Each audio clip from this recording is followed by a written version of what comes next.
AITA for telling my sister it's her fault her son is being bullied. My sister has two sons, Bracken and Neville.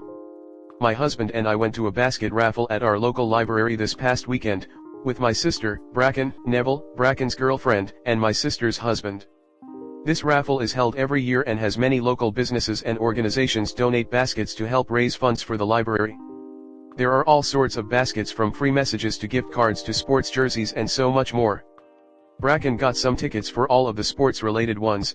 He plays baseball and has done this every year, and he's been pretty successful in the past. Bracken then went around with his GF.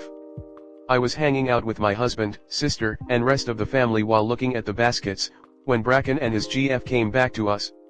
Shortly after this, while still looking at the baskets, we saw some Science Y baskets, with projects, and books for kids and adults.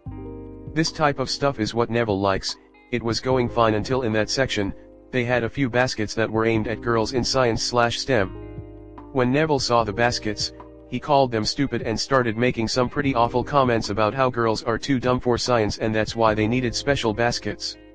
He made some more comments like, "This is why robotics club is all boys." My husband and I just dismissed it, but we could see a few people giving us looks, and Bracken made a comment telling Neville to shut his mouth. The raffle happened, Bracken won a lot, the rest of us didn't.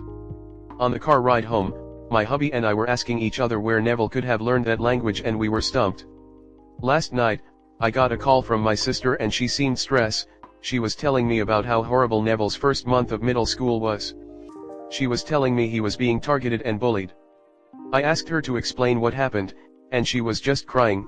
I asked if she could give the phone to someone else. She gave it to Bracken, who told us that she wasn't telling the truth. He said that kids were mocking Neville for what he said at the raffle. Bracken admitted he was telling his friends about it, who then spread it around to the 6th graders. Some of the kids in Neville's grade were calling him creepy and weird, and were doing it to his friends as well, who defended his comments. My sister quickly grabbed the phone from him after. After she calmed down, she asked me what to do. I told her that this was on her and her fault for not correcting Neville's behavior. She said that she didn't know why he said it, and said that she can't just take away his phone or friends when I mentioned both as a possible source. She just doubled down and said she needed to teach Bracken and his friends not to gossip. I told her she was being ridiculous and hung up. She tried calling back, I didn't pick up, then I got angry texts. AITA. Comment. Exactly right. My husband and I play with our elementary-age nephews when we have family gatherings and have made concentrated efforts to teach them about consent and bodily autonomy while we interact with them. We ask if we can hug them, and respect it if they say no, which they do occasionally if we haven't seen them for a few months and they feel less comfortable with us. And we have them ask us to play/roughhouse with their words so they get in the habit of asking for consent while they are young. It takes a village, and all that. When the kid is with you, they're your responsibility. There are lines between full-on lectures and simply stating that sexism is not okay, and that girls and women absolutely can be successful in STEM fields. But this exact behavior is why, if you can tolerate it, you stick around your family to ensure the next generation isn't as shitty as the current one. Kids learn from everyone and are highly empathic.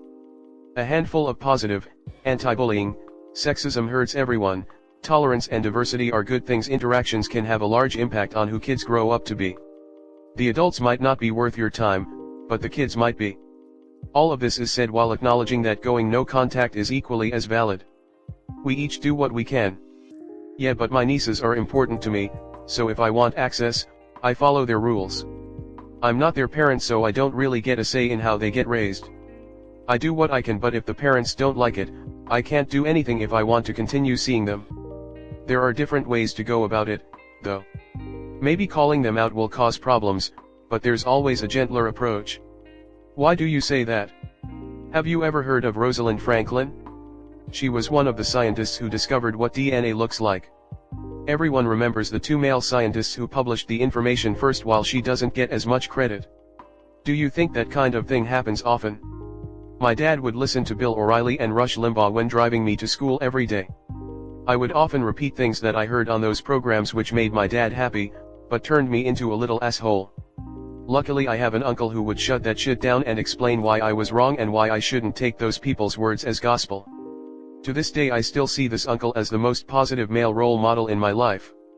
I'm glad he stepped up where my dad was dropping the ball. To nobody's surprise, me and my dad hardly talk anymore, but I love talking to my uncle. Whoa, I feel this. I grew up in a conservative family that doesn't talk politics but absolutely does encoded language. I've always been the lone liberal, but progressively more as I've gotten older / become better educated. I'm mortified by some of the things I said prior to adulthood.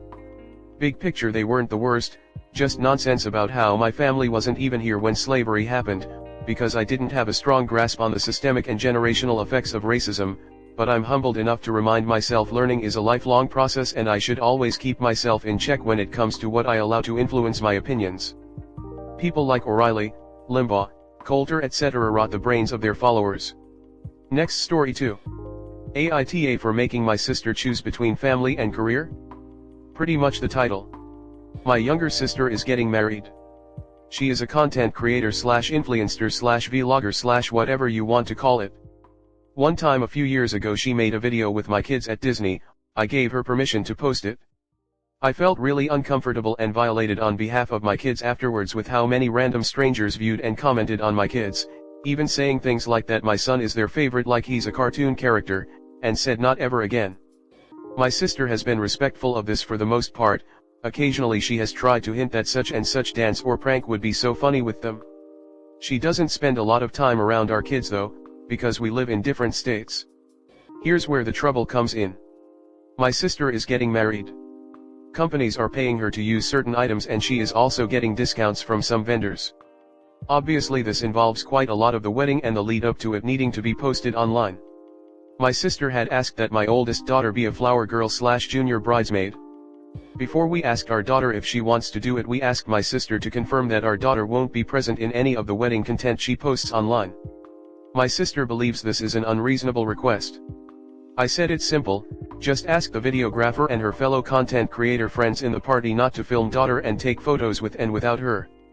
But my sister feels like this will lead to things looking weird and inorganic and that it's an unreasonable request for her videographer and her friends.